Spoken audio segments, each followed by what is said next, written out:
Jangan sampai karena dari pekerjaan kita lupa terhadap masjid.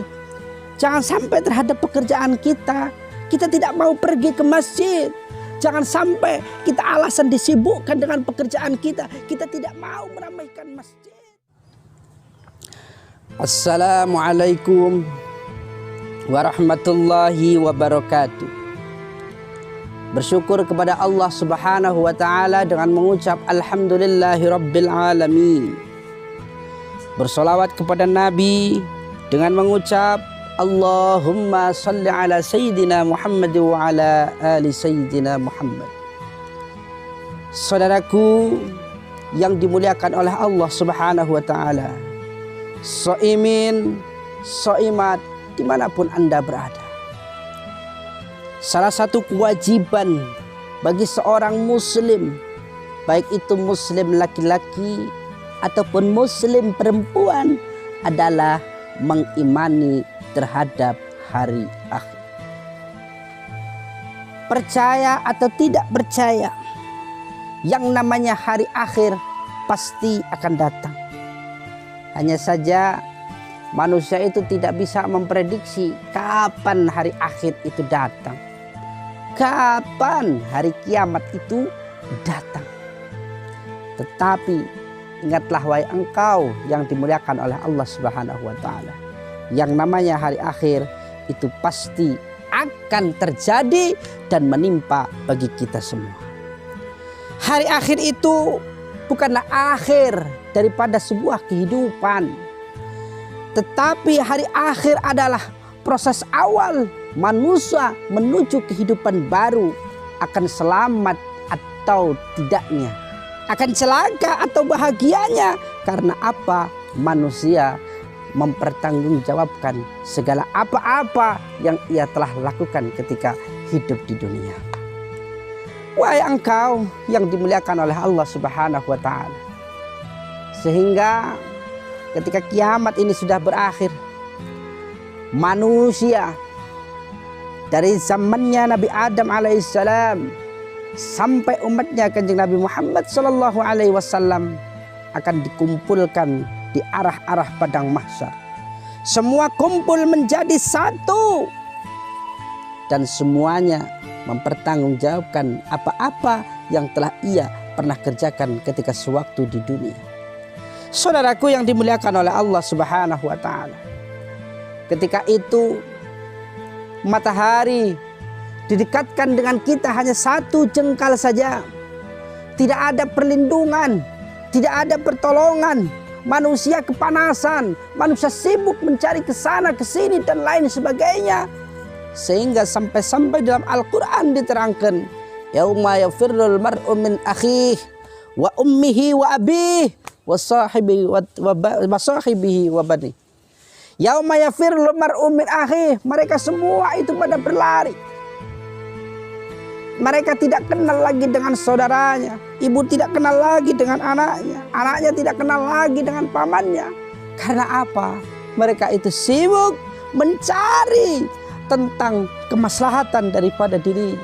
Wahai engkau yang dimuliakan oleh Allah Subhanahu wa ta'ala, ketika manusia sibuk mencari perlindungan, ketika manusia sibuk mencari naungan, siapa yang bisa menaungi dirinya supaya mereka tidak merasa kepanasan, supaya mereka bisa mendapat ampunan dan maghfirah dari Allah Subhanahu wa ta'ala. Maka secara jelas dan gamblang, kurang lebih 14 abad yang silam, Rasulullah Muhammad SAW telah memberikan informasi kepada kita. Kurang lebih ada 7 golongan manusia yang nanti di akhirat akan mendapatkan naungan dan pertolongan dari Allah Subhanahu wa ta'ala. Sab'atun yudilluhumullahu fi dhillihi yauma la dhilla illa dhilluh. Kata Nabi mengatakan, besok di hari yaumul kiamah, tatkala manusia mencari perlindungan, mencari pertolongan, mencari perlindungan, maka ada beberapa kelompok yang langsung mendapatkan lindungan dari Allah Subhanahu wa ta'ala.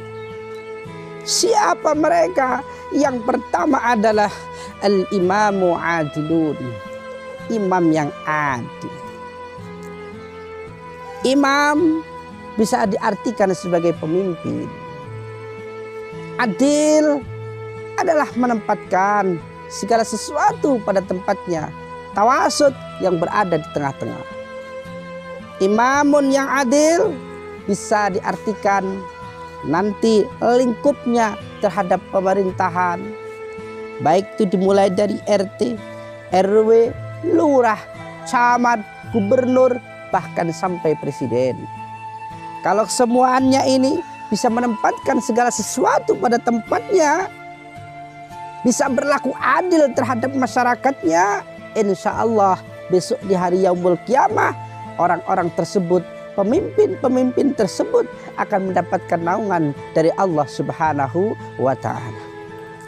Seorang presiden adil terhadap rakyatnya, besok di hari Yaumul Qiyamah akan mendapatkan naungan dari Allah Subhanahu wa ta'ala.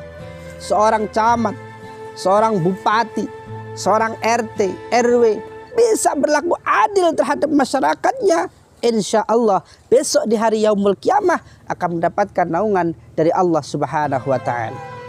Begitupun pula pemimpin dalam lingkup kecil. Kita punya keluarga, kita punya istri. Kalau suami bisa berlaku adil terhadap istrinya, istrinya bisa berlaku adil terhadap suaminya, insya Allah nanti di Yaumul Qiyamah juga akan mendapatkan perlindungan dari Allah Subhanahu wa ta'ala. Saudaraku yang dimuliakan oleh Allah Subhanahu wa ta'ala. Sedangkan yang kedua apa? Yang kedua adalah asyabu nasa'a fil ibadati, yaitu seorang pemuda yang tumbuh dan berkembang karena apa? Menjalankan ibadah kepada Allah Subhanahu wa ta'ala. Hai engkau yang dimuliakan oleh Allah Subhanahu wa ta'ala. Kalau kita melihat ada orang tua umur 70 tahun, umur 80 tahun, mereka membaca Al-Quranul Karim, bagus. Ada seorang tua, mereka pergi ke masjid, bagus. Ada orang tua menjalankan ibadah sunnah, tahajud, sholat witir, dan lain sebagainya, bagus. Karena apa? Karena umur mereka sudah mendekati terhadap kematian. Kalau ada orang tua sudah tidak mau bertaubat, sudah tidak mau memperbanyak amal ibadah, beribadah kepada Allah Subhanahu wa ta'ala, lantas kapan mereka itu bertaubat? Tetapi wahai engkau yang dimuliakan oleh Allah Subhanahu wa ta'ala, yang lebih hebat lagi, yang lebih ahsan lagi adalah seorang pemuda yang usianya masih relatif sangat muda. Mereka gemar beribadah kepada Allah Subhanahu wa ta'ala. Mereka mau membaca Al-Quranul Karim, mau melaksanakan sholat tahajud, mau melaksanakan sholat witir. Allah Subhanahu wa ta'ala mengapresiasi kepada seorang pemuda tersebut. Kenapa? Wahai engkau yang dimuliakan oleh Allah Subhanahu wa ta'ala. Karena pemuda itu sifatnya itu masih labil, masih godaan. Kalau secara psikologis nafsunya itu masih besar. Nah, kalau seorang pemuda bisa mengekang dirinya dari berbuat-buat hal-hal yang dilarang oleh Allah Subhanahu wa ta'ala, diisi dengan kegiatan-kegiatan beribadah kepada Allah Subhanahu wa ta'ala, maka nanti di hari Yaumul Qiyamah nanti seorang pemuda tersebut akan mendapatkan naungan daripada Allah Subhanahu wa ta'ala. Saudaraku yang dimuliakan oleh Allah Subhanahu wa ta'ala, shaimin, shaimat dimanapun Anda berada. Sedangkan golongan yang ketiga yang besok akan mendapatkan naungan di hari Yaumul Qiyamah adalah ar-rajul mu'allaqun bil masjid. Ar-rajul qalbuhu mu'allaqun bil masajid, yaitu seorang laki-laki atau seseorang yang hatinya gumantung, hatinya tertaut, hatinya itu ada kecenderungan menyukai terhadap masjid. Ini yang nanti di hari Yaumul Qiyamah akan mendapatkan naungan dari Allah Subhanahu wa ta'ala. Wahai engkau yang dimuliakan oleh Allah Subhanahu wa ta'ala, boleh kita menjadi apapun dalam kehidupan ini. Mau jadi presiden boleh, gubernur boleh, usahawan boleh, petani boleh, pedagang boleh. Tetapi ingat wahai engkau yang dimuliakan oleh Allah Subhanahu wa taala, apapun profesi kita, ketika kita sedang menjalankan aktivitas kita, petani di ladang, pedagang di pasar, pemerintah ada di kantornya masing-masing. Tetapi ingat, ketika kita mendengar seruan azan, panggilan azan yang telah dikumandangkan di masjid-masjid dan musola, hayya 'alas shalah, mari kita menjalankan sholat. Maka al-ahsan, lebih bagusnya apapun profesi kita, kita hendaknya selalu harus mu'allakun, hati kita tertaut, dan kita segera pergi ke masjid, pergi ke musola untuk melaksanakan sholat jamaah. Jangan sampai karena dari pekerjaan kita lupa terhadap masjid. Jangan sampai terhadap pekerjaan kita tidak mau pergi ke masjid. Jangan sampai kita alasan disibukkan dengan pekerjaan kita tidak mau meramaikan masjid. Ini yang sangat berbahaya wahai engkau yang dimuliakan oleh Allah Subhanahu wa taala. Ayo mari kita bersama-sama dimulai dari hal-hal yang kecil. Usahakan pergi ke masjid, lakukan sholat berjamaah, ramaikan masjid dengan cara apa? Membaca Al-Quranul Karim, bersolawat kepada Kanjeng Nabi Muhammad SAW di masjid. Kalau ini semua kita bisa lakukan, insya Allah yakin 100% di hari yaumul kiamah akan mendapatkan naungan dari Allah Subhanahu wa taala. Yang terakhir, qalbuhu mu'allaqun bil masjid, itu bisa diartikan selain hati kita tertaut dengan masjid, bisa juga diartikan adalah orang-orang yang mau membangun masjid, meramaikan masjid, infak sedekah untuk masjid. Insya Allah besok di hari yaumul kiamah juga akan mendapatkan naungan dari Allah Subhanahu wa taala. Oleh karena itu, wahai engkau yang dimuliakan oleh Allah Subhanahu wa taala, kita yang merasa menjadi orang yang kaya, diberi oleh Allah Subhanahu wa taala kelebihan harta, ingat, kalau di sekeliling kita ada masjid yang belum jadi, ingat di sekeliling kita kalau ada pembangunan masjid yang perlu bantuan kita, itu adalah tiket utama, tiket yang paling manjur bagi kita agar nanti di hari yaumul kiamah kita akan mendapatkan naungan dari Allah Subhanahu wa taala. Tasarufkan harta kita, infakkan harta kita untuk masjid, untuk memamurkan masjid.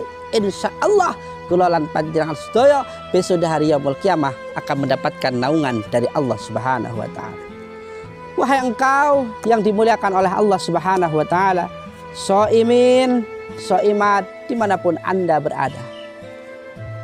Untuk 7 golongan, yang 4 golongan lagi insya Allah akan saya sampaikan pada kesempatan yang akan datang. Mudah-mudahan dari ketiga golongan ini yang akan mendapatkan naungan dari Allah Subhanahu wa taala besok di hari yaumul kiamah adalah melekat terhadap diri kita. Baik pemimpin yang adil, seorang pemuda yang selalu melakukan ibadah kepada Allah Subhanahu wa taala, dan seseorang laki-laki yang hatinya terpaut dengan masjid. Terima kasih, mudah-mudahan ada manfaatnya. Ilal liqa. Assalamualaikum warahmatullahi wabarakatuh.